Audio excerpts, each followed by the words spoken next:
அலைக்கும் வரஹ்மத்துல்லாஹி வபரகாத்துஹு. இந்த உலகத்தை படைத்திருக்கக்கூடிய அல்லாஹு ரப்புல் ஆலமீனுக்கு எல்லா புகழும்.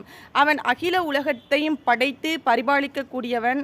அல்லாஹு ரப்புல் ஆலமீன் திருமறை குர்ஆனில் கூறியுள்ளான், அல்லதீன யுன்ஃபிகூன ஃபி சர்ராயி வலர்ராயி வல் காலியீன கைல வல் ஆஃபீன அனின் நாசி வல்லாஹு யுஹிப்புல் முஹ்சினீன்.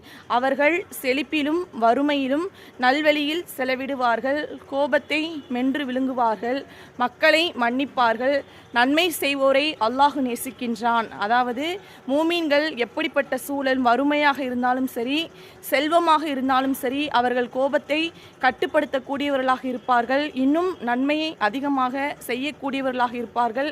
இப்படிப்பட்டவர்களை அல்லாஹு ரப்புல் ஆலமீன் நேசிக்கக்கூடியவனாக இருக்கின்றான். அல்லாஹ் அல் குர்ஆன்ல 3வது அத்தியாயத்தில் 134வது வசனமாக நம்மளுக்கு தெளிவுபடுத்தியுள்ளான். அஸ்ஸலாமு அலைக்கும் வரஹ்மத்துல்லாஹி வபரகாத்துஹு.